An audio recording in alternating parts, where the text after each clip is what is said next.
Hi, everybody. It's so nice to see you. It's the start of another glorious week.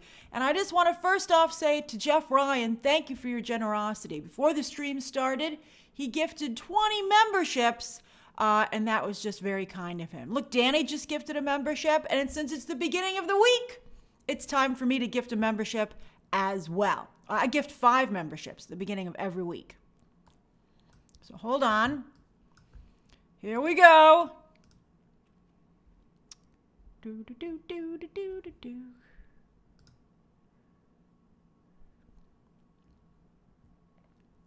Yes, I would like to buy 5 memberships.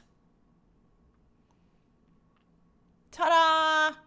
All right, Aria, thank you for gifting a membership as well. Thank you, Not Modern Art Painter.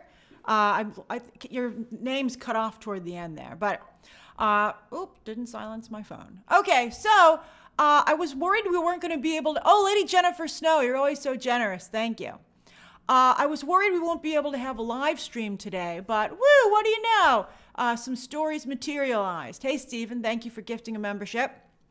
Oh, Mark, you go. Let's see, I am 3 days into being a Diamond member. Congratulations, Mark. I love it. So just some quick announcements. It's a little slow today, but tomorrow it's going to be very busy. Not only will I be covering the Oscar nominations, that'll be a video instead of a live, because I'm going to do, my usual who will win, who should win. And then also, though, a full Avatar trailer is coming out tomorrow. I don't know why they're doing it on the same freaking day, but they are. So I'll react to that, then I'll go back to prioritizing the Oscars, and I will then do a breakdown for the Avatar trailer, The Last Airbender. So I will be, fully covering that trailer tomorrow. So just craziness that it's all on the same day. And then also in the evening tomorrow, it's going to be an even bigger time tomorrow. Tomorrow evening at 8 p.m. Eastern Standard Time is going to be the very first BTT Inside Access Q&A. That is just for members at that level. And the idea is that it'll be a more intimate setting. It'll just be us chatting. And since it'll be a smaller group, it's more likely that I'll see your comments and questions. And so we'll see how it goes. But that's what we're gonna do. Marduk, the BTT Q&A is tomorrow. And I know it's late I know tomorrow's a big day, but that's fine. It's 8 p.m. is fine. If you'd like to upgrade to that level, all you have to do is you can either hit an upgrade button, or if that's not working, you could unsubscribe and then not become a member and then rejoin at the higher level. That's what I think some people have had to do. And I'm very excited to do that tomorrow and see how it goes. We'll still be doing an Ask Me Anything at the end of this stream, so don't worry about that. All right. So as always, the way live streams work is that please keep your questions and comments to the 3 stories at hand. At the end of each section, I'll open it up to questions and comments. Before then, I don't know if I'll be able to answer you or not, so keep that in mind. And then, of course, at the end of the stream, as always, you can ask me anything you'd like for 10 whole minutes. And then I'll do a couple of shout-outs. Deborah, nobody, the Q&A is only for BTT Inside Access members. It's not going to be available for anybody else to see. Because, again, it's just supposed to be a more fun, private, hanging out kind of a thing. Luis, I'm glad you like my sweater. This is actually a thermal underwear turtleneck, which I feel is nice enough to wear as regular clothing, from Uniqlo, and it's so toasty warm. I really needed my Uniqlo layers over the past few days here in New York City. I barely feel it thanks to this stuff, so I actually highly recommend it. All right, here we go. All right. 1 second. I gotta be able to see what I'm doing. Story number 1. Boop. More Jurassic World. So it was announced today that not only is David Coop returning to write a new Jurassic World movie, he wrote the first 2, but of course it was based off of Michael Crichton's book. But he's actually, in fact, almost done with the script, and that Universal feels good enough about it. He must have been working on it when the other movie, as soon as it came out or even beforehand. And so it's a good enough shape that Universal feels confident that they're saying they might release this movie in 2025. That's very soon. That's the year after this. I'm going to assume that the movie needs copious amounts of VFX work. So I'm assuming they mean late 2025. But I think that, well, they could have worked on it during the strike, Zeke the Wise, but he wasn't supposed to. So I guess David Cope can be like, it's a miracle. I just finished it so quickly because, if you worked during the strike, you really weren't supposed to. So this script is not only being worked on, but it's very close to very, very good shape, which means very soon you'll be seeing them hire a director and a cast, etc. However, as Polk has pointed out, this is an entirely new set of characters. Just like they had the original trilogy characters, now they've had the new trilogy characters, with Chris Pratt and Bryce Dallas Howard, and then they brought them all together for Dominion. For this new trilogy, they're going to focus on an entirely new group of people. Although, don't be surprised if, especially for some of the later installments, somebody comes back. I think for sure, because they did that already. Why? Why though, Keith? Because it makes so much money. So you're just asking about the movie or starting a new story? I think they should start a new story with new characters. I think that, 3 movies is enough, and I think that keeps it fresh, in my opinion. All right, but let's look at David Cope's filmography. It's got some really good stuff on there, but then it's got some really horrible stuff too, so it makes me a little nervous. I would assume that it would be canon, Danny, because why would Universal spend hundreds of millions of dollars on a non-canon film? Keith says, why change the characters? I think Chris Pratt wants to do other things. I think Bryce Dallas Howard wants to do other things. But I agree, John Timothy, Jeff Goldblum will find a way. And no one will be upset about it. And I agree with Austin Williams that I think the Chris Pratt storyline went as far as it could. But if you look at it's David Koepp. If you look at David Koepp's filmography, he's written some great stuff, obviously, like the Jurassic Park the first movie. He wrote Mission Impossible. He wrote Spider-Man, the Sam Raimi Spider-Man. That's incredible. But if you go on here, you'll see that he also wrote Indiana Jones and the Crystal Skull, Angels and Demons, which I thought was pretty weak, the Tom Cruise Mummy movie, and then the latest Indiana Jones he worked on, Indiana Jones and the Dial of Destiny. I mean, that's just shocking to me. I guess, in Hollywood, if you write one good script, I guess a lot of producers are optimists, and they go, I feel he can do it again. And you're like, why? Well, I don't know. You might end up with like an Indiana Jones movie. I'm very nervous about it. Or Jurassic Park 2. So Jurassic World Dominion, the last installment, came out in 2022, which I thought was pretty good. I've liked all the Jurassic World movies. In fact, I've liked all the Jurassic movies except for Jurassic Park 2. I even thought 3 wasn't bad. Now, there's no director yet, and I think it's important to underscore how much Colin Trevorrow really helped the new trilogy. Even when he wasn't directing the second installment, which was J.A. Bayona, he still oversaw it as a producer and worked very hard, I think, to kind of check, I know some of you like Lost World. I recently rewatched it, I think, during the pandemic. And it was okay. I mean, it wasn't as awful as I remembered, but I think it was still weak. I still think it's the weakest of all the films. But Colin Trevorrow worked really hard to oversee it. Now, that's an interesting thing, Jacob, that you bring up, will there be another park? They're sticking with the Jurassic World title. So to me, that sounds like they're not going to go back to a park, but I think they can go forward because they never really capitalized on the Dinotopia aspect of the last movie, where dinosaurs and humans were supposed to be living together. I don't think they really used that at all. Kay Walton says, Camp Cretaceous is amazing on Netflix. That's the animated series. That's hilarious. I mean, it has its fans. I'd take a look at it. Maybe they could bring a character from there. But also, what to me has been very interesting about especially the new installments, is that they really have focused on science run amok in many different areas. Scientists feeling we did it because we wondered if we could. We didn't think to stop if we should. Jeff Goldblum's famous line. And I think, they talked about human cloning in the second and third film. And then in the third film, they also focused on geneticists dealing in the farming industry, not only from genetically modified crops to those locusts. I know some of you didn't like the locusts, but I thought it was really interesting.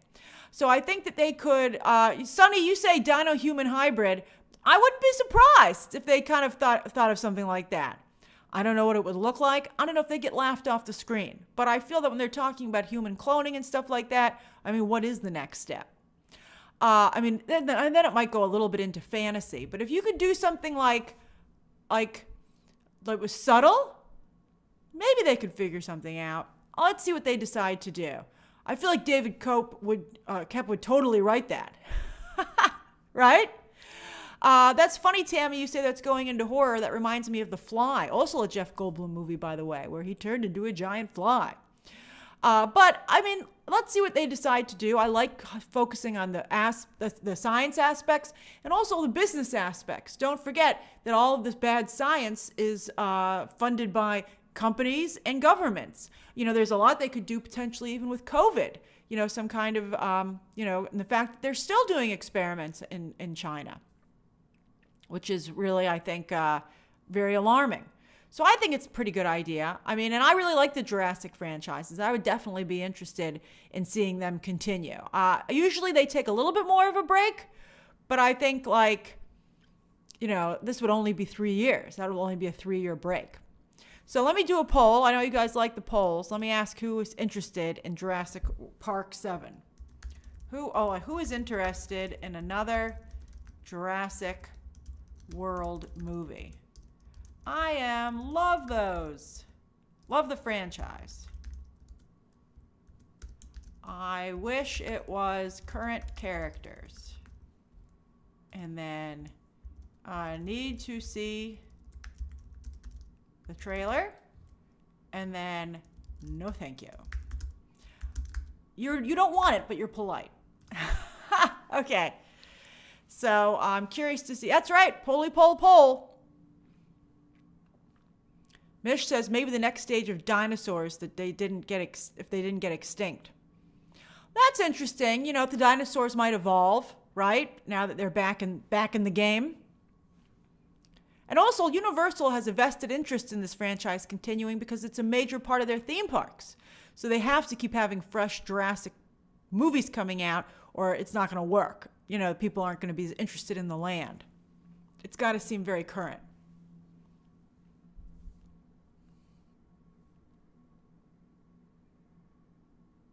Yeah, Jamie Isaac Choi, a lot of these have gotten, you guys can ask me any questions and comments on this story. A lot of the movies have gotten to $1 billion, particularly the new ones. It's very, very popular. Although the Flintstones is a pretty funny comment.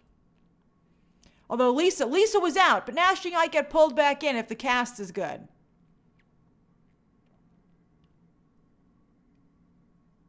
Jamie says, I am such a fan, I would go even if the trailer looks bad. Same. I have some family members who feel the same way. They just love anything Jurassic. Mish, we're not at the Glen Powell storyline yet, but who knows with the way his career is going. Glen Powell could be in the new Jurassic World movie. Elliot, I think it would be nice to have a little bit more of a diverse cast. They really got there with the last installment. They started to make some real progress there. And I love the actors that they cast. And the only part that's sad about moving on to new characters is that they're not going to get the chance for those characters to really to do more. Danny says, what's your favorite movie in the last trilogy? Ooh, I think it would still have to be Jurassic World. Let's do that as a poll. Let me close the poll. Anyone can vote in a poll, by the way. You don't have to be a member. Anyone can vote in a poll. All right. I'm closing this one. All right. End poll. 35% of you want to see the trailer. 32% of you want to see it under any circumstances. That's pretty good. 28% of you say no thank you, and only 3% of you wish it was the current character. So they made the right choice there. But for the most part, you guys seem pretty open to it. It's almost at 70%. So that's excellent. All right, let me do a poll here. Hold on, Man on the Moon says, give the dinosaurs powers, or humans who shapeshift into them. I mean, we joke, but I mean, some of it's gotten pretty comical already. Yes, Aditya, I saw that that's a similar Top Gun kind of film that you're talking about. Please try to stick to the story at hand. Which was your favorite Jurassic World movie? So Jurassic World, Fallen Kingdom, or Jurassic World Dominion. And then I hates them all. Now you're not so polite. Okay. So anyone can vote in a poll. Anyone. You know, only members can chat, but anyone can vote in a poll. I'd have to go with the first one, but I did like Fallen Kingdom. And I thought Dominion was okay, but I think it was definitely the weakest. Hey, Waffle Cone, 927.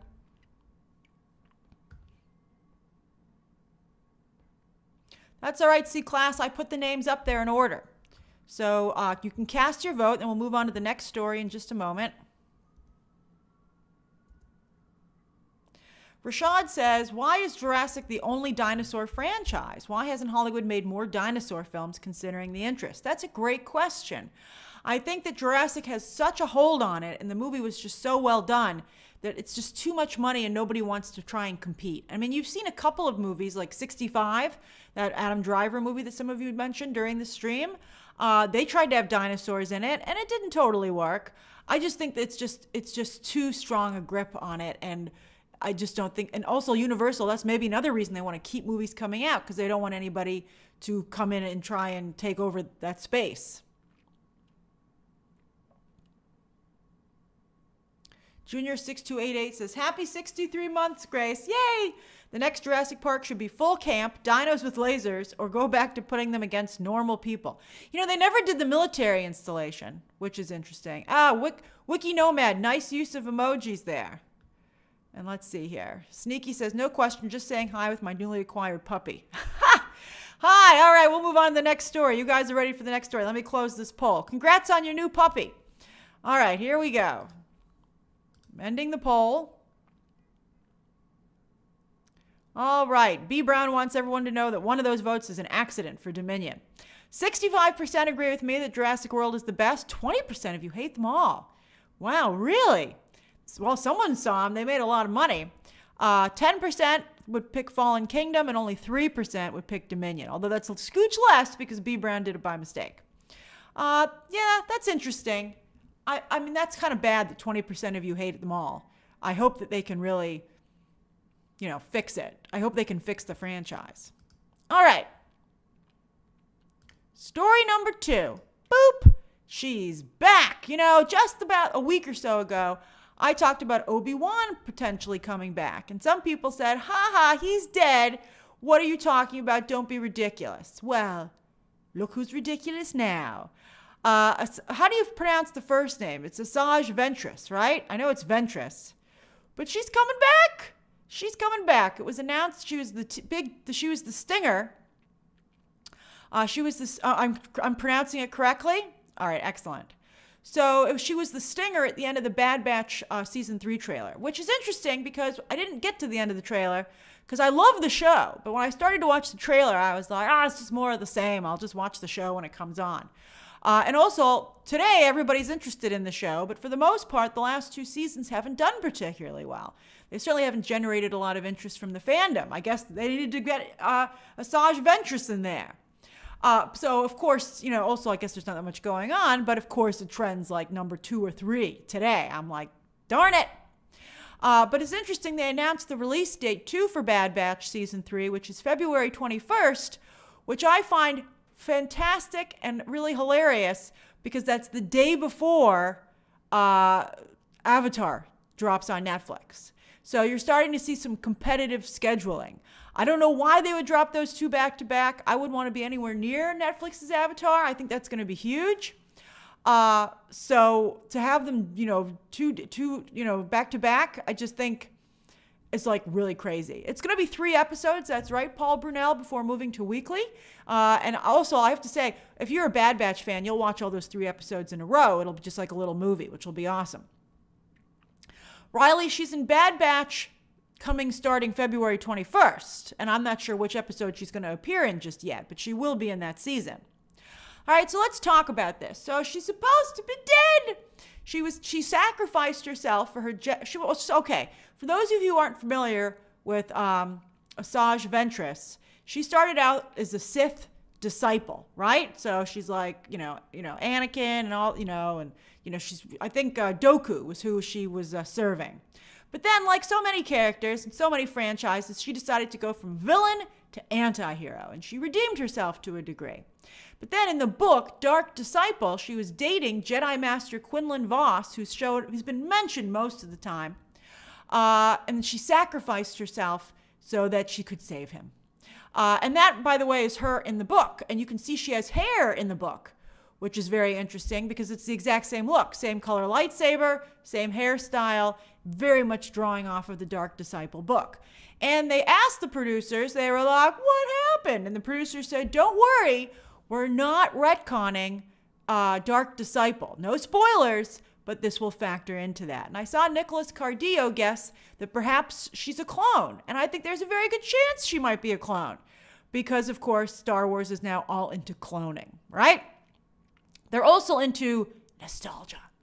By the way, that's her original look there, the figure, the tall standing figure, right here. That's her. That's what she used to look like in the animated series. Then she looked like that in the book on the bottom.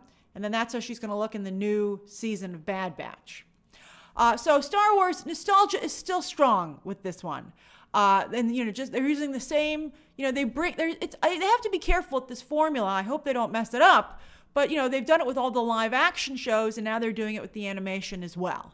Where they really, really, layer in the Easter eggs. And I think that's important, but I don't know how many times they can potentially maybe get away with it. Because Zeke the Wise says, why can't people stay dead? I think it makes deaths maybe not seem like they're going to really work to a degree. Because, when I said Obi-Wan, you never know for sure that he's dead, people were like, no, he's dead. It's never going to change. And I'm like, I give you Exhibit A. Asajj Ventress, back from the dead or cloned. So the Bad Batch episodes take place after the Clone Wars. And at the very end of the Clone Wars, Asajj Ventress was, sacrificed herself. And then the Bad Batch is really focused a lot on cloning. And so is the live action Star Wars shows. Because they're really not only trying to answer how we got the Emperor back, but of course Grogu, it seems, is a clone. So there's just a lot of cloning discussion. And so it makes sense that Ventress could potentially be a clone. Would she be able to have the same memories? I mean, the Emperor does, so I guess why not? Danny pointed out that she died in 20 BBY and the Bad Batch is in 19 BBY. That's correct, but remember, because this is BBY dates, they go backwards. So 20 is before 19, because you're counting down, because it's before the Battle of Yavin. So you're counting down. So 20 is before 19. So that's just this is ridiculous that we have to go and look at these numbers and be like, what year did it take place? In a fake timeline? I think it's asking a lot from casuals. So that's right, Doc Hayes. Somehow Ventress has returned. Max 88 BBY is before the Battle of Yavin, which is the battle from the first movie. Right, Wikipedia, Mary Rose, a lifesaver for all of us. The Battle of Yavin was when they took out the Death Star at the end of the first Star Wars movie. So BBY is before, and then I forget what the term is for after. I guess it's ABY? So that's what it is. I mean, that's like hardcore Star Wars fandom. That's right, Davy Jones. Casuals probably didn't even read Dark Disciple, but they're going to hear a lot of hardcore fans complain about it. Another important thing about, it is ABY. Thank you, Keith. So another important thing about Ventress is she is, of course, from the planet Dathomir, which is also the same planet that Darth Maul hails from. And, of course, a whole bunch of witches, the Night Sisters. And, of course, the Night Sisters came back with a vengeance in Ahsoka. Not only were they their ancestors in that other galaxy that we went to, but then when they return at the end of Ahsoka season 1, they're showing up at Dathomir. They're pulling up to Dathomir saying, hey, what's up? Let's throw a party.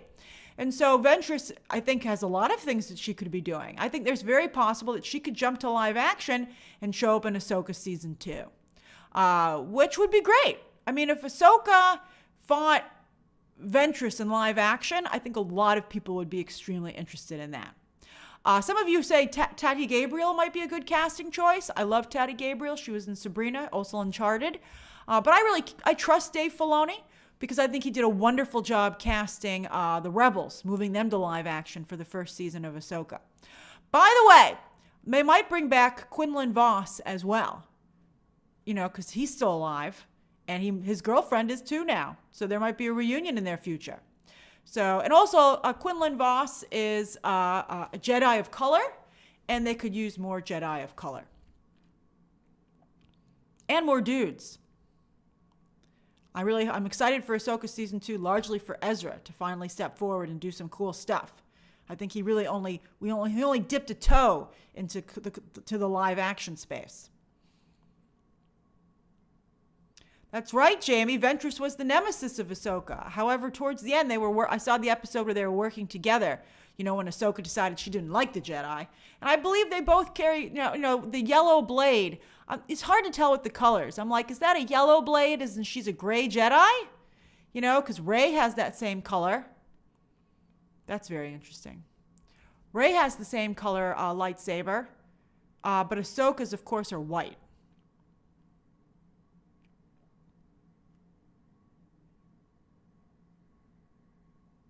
I'm just interested to see if they can finally get some people to watch Bad Batch Season 3. I mean, it's an incredible show. Nicholas says the yellow blade is for knights. But then how does Rey have a yellow blade? We'll go to the next story in a minute, Nacho. Keith, I've seen some Ventress episodes.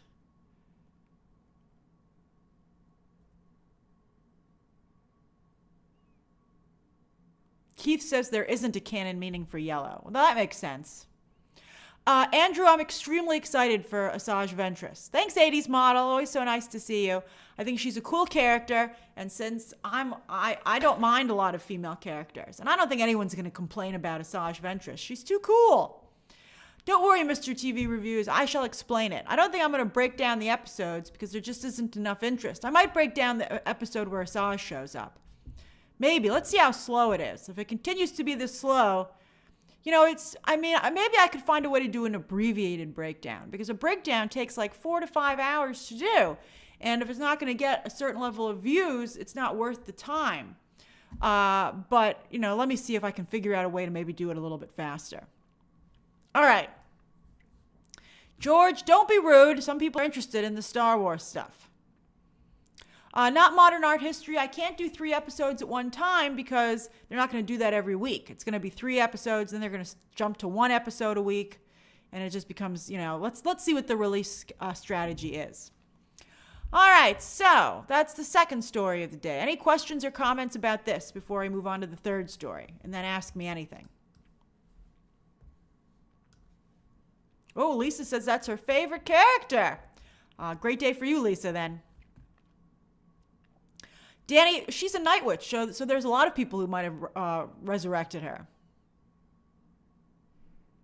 Travis points out that Ventress got her blades off the black market. Remember, she lost her red blades when Barriss Offee stole them. That's a lot of mythology, man. Thank you, Travis, for filling us in. Wiki Nomad says, Star Wars needs a show to define lightsaber colors. Or at least a cheat sheet. You carry it around in your pocket and be like, oh, someone draws their lightsaber and you go, hold on, let me check. B-Weeb, I'm not sure when Cal Kestis is going to show up. It seems like a really obvious thing to do.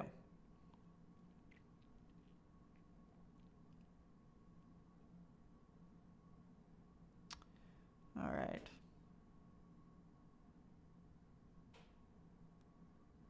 I remember Mace Windu's purple lightsaber as well, Danny. I love the fact that was Samuel L. Jackson's request.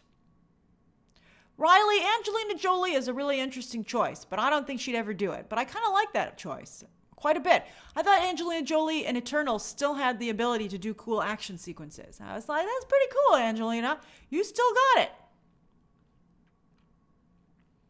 Fatine, I agree. Bad Batch is a great show. Not enough people talk about it.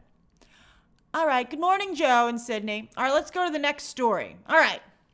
Story number 3. Boom, baby. Glen Powell. The story is just about how great Glen Powell is. Now, here's the thing. I wasn't really into Glen Powell. I was like, I noticed him when he first was in Scream Queens, and I was like, oh, yeah, that guy seems funny, and he's cool. He has a good look. But then I thought he became very bland and boring. And I was like, I felt like, stop trying to make Glen Powell happen. And then I saw this trailer today for the new movie Hitman, which Netflix is releasing. Not theatrically at all, just going to be on Netflix in June. It was a big hit on the festival circuit and got purchased by Netflix. And now they're putting it just on the service. And when I saw him with that photo with the sunglasses on in the booth, I was like, wow, there might actually be something here. So Glen Powell is definitely having a moment. And the reason I wanted to cover this is not only because I needed a third story for the day, and he is having a moment, but I know that some of you are interested in working in the entertainment business. And I felt very bad on Saturday Night Live this weekend that they ran a sketch which was making fun of, but yet I think was a real downer for people who are aspiring actors, about how famous actors usually just luck out and they're at the right place at the right time and they don't have to work very hard at all, and that most people aren't going to make it. And I felt really bad because I don't think that's accurate. I think that everybody in Hollywood has to work hard. And if you hear that somebody was discovered overnight, that is probably just a PR story that they came up with. Lana Turner is a famous PR story about being discovered at a soda fountain in Hollywood because she was wearing a tight sweater. And that's not true. I mean, maybe that was partially true, but Lana Turner had not just shown up in Hollywood at that time. So Glen Powell, I want to point out to you that Glen Powell is doing really, really well right now, but this guy has been working in Hollywood for 20 years. He started in 2023. He was in like one of the Spy Kids movies, and he's had small roles, and he's been building his way up. And it wasn't until 2015, 12 years after he started, that he had his breakout year. As some of you pointed out, with Scream Queens, Ryan Murphy, always discovering the hot dudes. And then Hidden Figures, as Lisa pointed out, where he played John Glenn. That was a very, very big year for him. But so it took him 12 years even to get to that point. And then he had to push harder and harder and harder, and only now is he finally having a moment. And it's partially his own making, because he, as some of you pointed out, I saw, he is not only a co-writer on Hitman, but he's a producer on it as well. So he took care of business himself. He got a little bit of a break with Top Gun and stuff. And so he was like, let me see if I can parlay this into something. And he's doing it. So good for him. Really, really good for him. Britt's like, still kind of bland. Yeah, I go back and forth. Like, he looks like fire in this top picture, right? Like here, you're like, wow, movie star. Then you see the bottom guy and you're like, executive? He doesn't look like on camera ready there at all. And I haven't been able to bring myself to see anyone but you. It just looks so bland to me. But he's got a lot coming up, boy. Woo! All right, so Anyone But You is doing very, very well. Then he, of course, has this Hitman movie. Then Twisters. He's in the Twisters frickin' movie. That's going to be big. We'll see how long his character lasts. He, of course, has Top Gun 3 coming out, which I'm sure they'll give him a bigger role because he's really becoming very popular. And then today he just signed a new deal for a movie called Huntington, which is like basically a more mainstream Saltburn. A24 wants to pick it up. It's a remake of a 1949 Alec Guinness movie, which was very funny, but here they're going to go comedy, but even darker. And I have to say, I don't think that they've really highlighted how funny. I think he'd be a good Johnny Cage. Who said that? He'd be a good Johnny Cage, Thigh fan, and I'm not sure who said that before you. I think that's a great choice. B. Brown, it has nothing to do with the Hitman video game, this movie. It's based on a true story about someone pretending to be a hitman, actually. But yeah, so it's a remake of that Alec Guinness movie, and the plot is the heir to a fortune will stop at nothing to get what he deserves, or at least what he thinks he deserves. And so I think that could be really interesting. It could have a White Lotus aspect to it. I think it's a good idea. Yeah, Johnny Cage has already been cast. It's Carl Urban. But I think he would have been a better Johnny Cage. I love Carl Urban. Love him. I just don't think he's Johnny Cage. I agree with everybody on the face of the earth that he is Kano. Although I'm not going to turn down Carl Urban. I love Carl Urban. I'll watch him. If he wants to be Johnny Cage, I'll go along with it. No sensation, a more mainstream Saltburn. Not darker. Darker than the original 1949 Alec Guinness movie on which it's based. Slow-mo, I think he'd be a good Booster Gold as well. Although I don't know if he's going to want to get into the comic book space. The comic book space, I think, is really having some problems. And he's doing so well, I don't know if he needs it. You'd be like, yeah, you're okay. I mean, unless Matt Reeves called him up. So what do you guys think? Any questions or comments about Glen Powell? And then we'll go to the Ask Me Anything portion of the stream.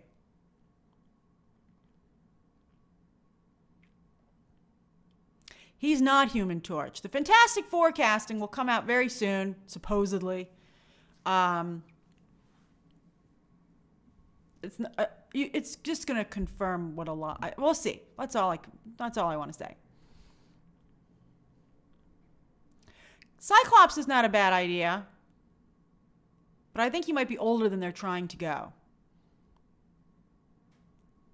He would have made an amazing Johnny Storm. But I think Johnny Storm needs to be around the same age as Tom Holland because they're supposed to be buddies. So I don't really know if you can do that.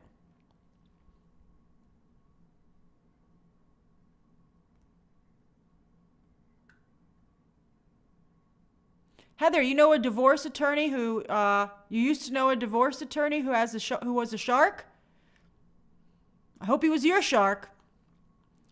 All right, I think you guys are ready for the next for the Q&A. Okay. I did the best I could with these stories. It's slow. All right, so it's 4:24. You can ask me anything you'd like until 4:34. And then I must go. Keith, I'm planning to at least review Invincible Part 2. Whether or not I cover it weekly depends on what's going on. Ricardo, I did see the Razzie nominations, and I thought they were mean. I thought they were way too mean. I was like, whoa, guys. Like, what's this reward show about? Just spite? Thanks, Dancing Dog 60. Ivan Sarmiento, what if 3 picks thoughts? You mean what if season 3? I didn't see the pictures if they came out. I only saw that little clip. Hey, Julio, thanks for gifting a membership. Man of the Moon says he should be Hal Jordan. Top Gun Maverick was his audition. Well, they are making a Green Lantern TV show, but I don't know if he'd want to do that. He's making so many movies. Oh, Ryan, I'm glad you're excited for the Oscar noms tomorrow. We'll have a great time. I'm very excited about it as well. Cool Hive says the whole point of the Razzies is that they're a roast. Well, but I mean, you have to have some skill at a roast. I think they were just being cruel. That's how I felt. Oh, Danny, I'm glad you had a good birthday yesterday. Julio, thank you for gifting a membership. Blick says, hi, Grace, will you be watching Netflix's Avatar trailer? It's rumored to be coming out tomorrow. It ain't no rumor, Blix. Netflix confirmed it themselves that the trailer will be out tomorrow. I will react and I will do a breakdown. But I will react first, and then I have to do the Oscar video and prioritize that. But I will do and then do the breakdown of the trailer.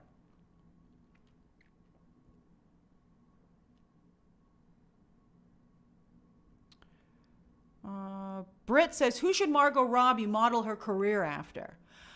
It's tough. I kind of think she's modeling it after Michelle Pfeiffer already, who she actually looks quite a bit like.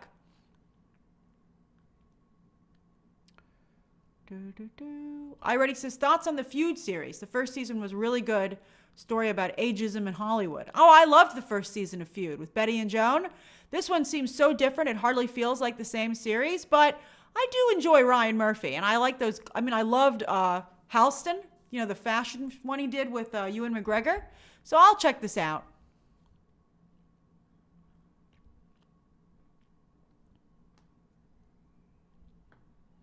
Oh, let me see the pics that they tweeted for What If Season 3.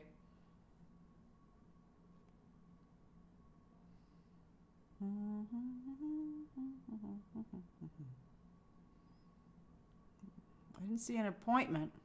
I don't see like a press release. Let's see. Marvel Studios. Oh, here we go. Yeah.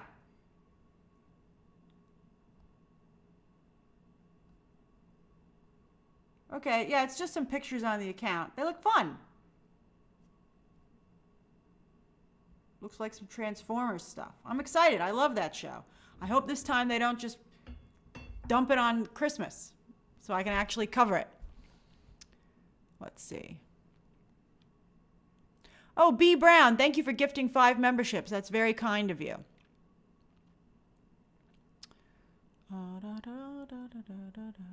Jacob says, I'm so excited about Thunderbolts. Which character are you the most excited to see? I'm excited to see Yelena, and I'm just excited to see a darker MCU story. It better be darker. That's the whole point of it. Max says, how do you feel about Renee Rapp and her so-called lack of media training? How do you think it could affect her career? I think it's charming. It reminds me of early Jennifer Lawrence. Remember, she was going around? I mean, you got to be careful with that. You know, it's all fun and games until you go too far, which Jennifer Lawrence did when she called out that reporter incorrectly, you know. So you have to be careful with it. I don't think it's going to affect her career at all. I think she's a delight. I mean, I reserve the right to have not maybe heard something she said that was really bad, but I mean, I think I would have heard about it if it was that bad. Dancing Dog 60 says, Grace, can you tell us how popular RKO Studios was back in the day? What a funny request. Yes, it was a big deal, RKO Studios. Brendan Munoz says, Ola Grace, what do you think about the SpongeBob leaks? I have not seen those leaks. Oh, Yoram, happy 7th anniversary, for sure.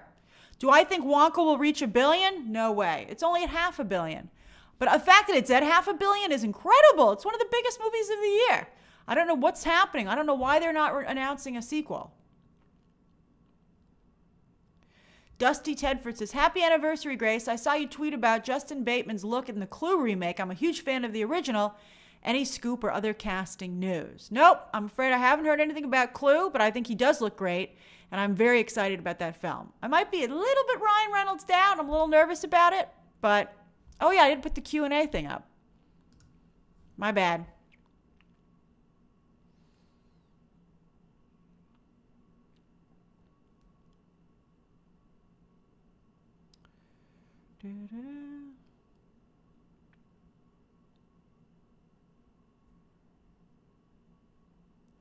Derek B says, after the success of Anyone But You, do you have any predictions for Sydney Sweeney's Barbarella movie that got announced a while back? I don't think they're going to maybe make that. Or I mean, like, I don't know. I think that they need to really slow down. And I'm not quite sure why Anyone But You is doing well. I don't know if it's Sydney Sweeney. I don't know if it's Glen Powell. Maybe it's both of them. I'd be a little bit, I don't think I would make a Barbarella movie right now. And if I were Sydney Sweeney's agent, I'd be like, I don't think you should be in this. Ricardo, I'm going to get in too much trouble about the Fantastic Four casting. I cannot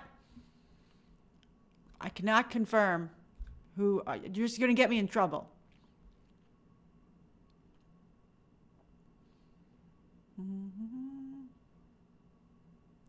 Edge, I'm excited to discuss Madam Web. I think the movie looks pretty bad.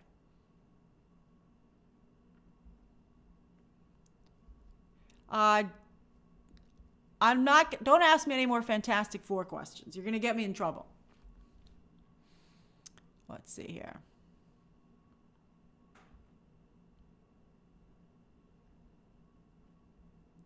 Riley, I am excited for Dune 2. I think it looks really good.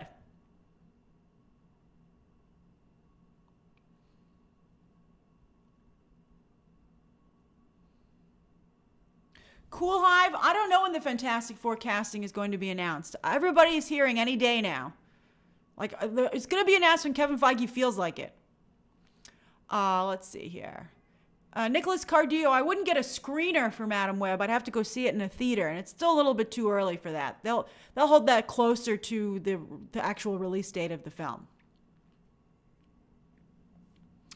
Thanks, John Timothy. That's a very kind thing for you to say.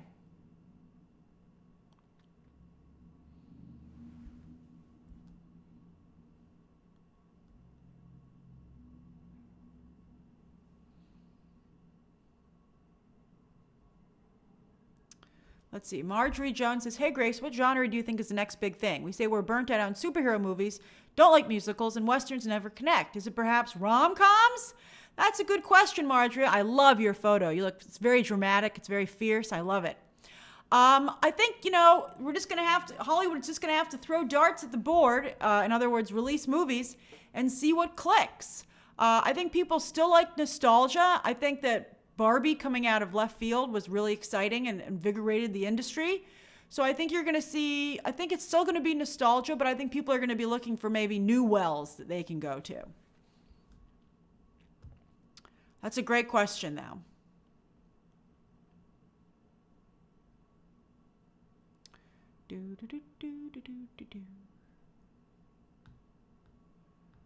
Oh, let's see. Future movie actor says Madam Web at least benefits from being about a hero rather than a softened villain. Yeah, but I mean, I'm sick and tired of these Spider-Man stories with no Spider-Man, or whatever this rip-off Spider-Man is. Happy New Year, Dimitri! Congrats on your 3-year badge.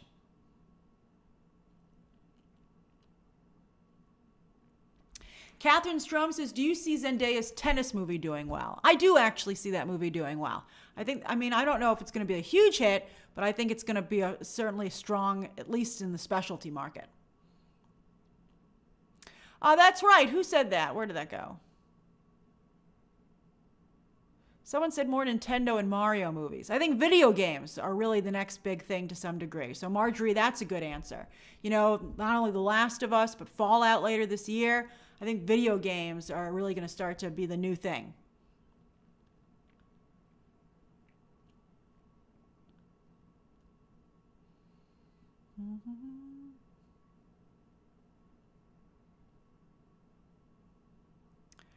Let's see. Man in the Moon reacts, I missed your super chat. Let me go back and see. Oh, what are your thoughts on Kristen Milioti playing Sophia Falcone? Have they changed? I love her. Her time is... Well, I think it's weird to revisit the Falcone family after they did so much with them on the Fox Gotham show. I'm not allowed to talk about Penguin. If I had anything to say, if I had somehow seen it, I couldn't discuss it even if I did.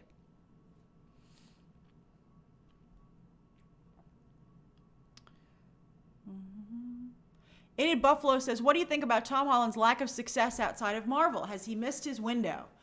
I think he has a tough situation in that Tom Holland never really understood what type of actor that he was. When he was trying to get other parts, I said, he's a Tom Hanks. But he doesn't want to be a Tom Hanks. He wants to be some cool, artistic, edgy actor. And I'm like, have you ever seen a mirror? That's not you. And so he just continues to try and do that, and that's why he continues to fail. I think if he was trying to do Tom Hanks or Mish said Michael J. Fox type projects, I think he'd be doing a heck of a lot better. I mean, he was very good in Uncharted. That's right, Kay Walton. He wants to be Timothy Chalamet. And Timothy Chalamet's moving over into Holland camp.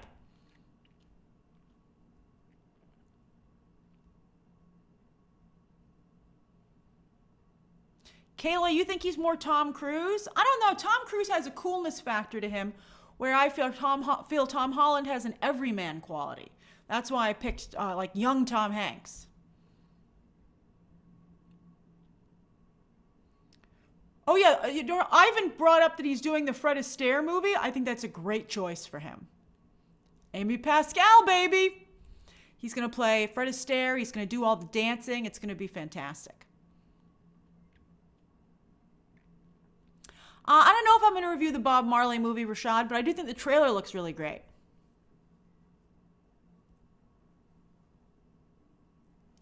Elliot, I agree that Timothy Chalamet, I feel that Robert Pattinson is following in the footsteps of Leonardo DiCaprio and that Timothy Chalamet is following in the footsteps of Johnny Depp.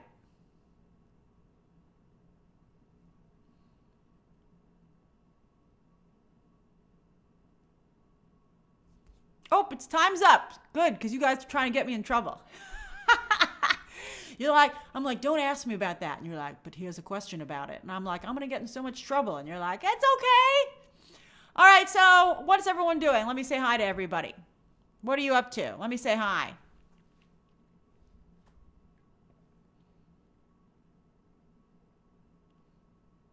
What's going on, everybody? What are you doing? Art lover, did I miss your comment? Oh, what are your feelings on the Fall Guy movie? I think it looks phenomenal.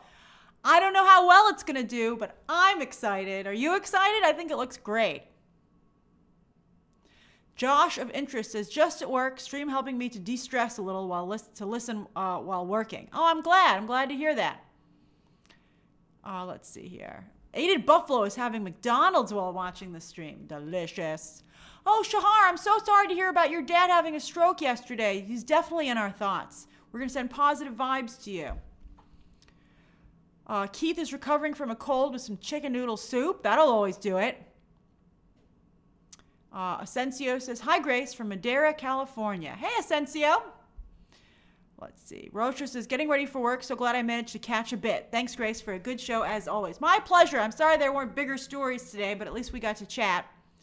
Not Modern Art History says posted his 107th YouTube short today. Oh, that's great. I'm glad you're doing the grind. Wiki Nomad says tomorrow BTT Inside Access. I'm hyped. I'm so glad you're looking forward to it. It'll be fun. Bye, Fatine. Bye. Oh, CJ, wrapping up work at home. Stay warm. Yeah, that's good for you. It's not too bad outside now, though. Danny says, enjoying my day watching your stream in Guatemala. Much love. Hi, Danny. And Junior6288 says, finishing up work in Kentucky, then headed outside to exercise. Good for you. That's awesome. Sonny Dennison says, I made chicken soup that tastes like a loaded potato soup. Potato chunks. That sounds delicious. I can't eat that right now, but I love potato soup. Houlihan's makes the best baked potato soup I've ever had. I love Houlihan's.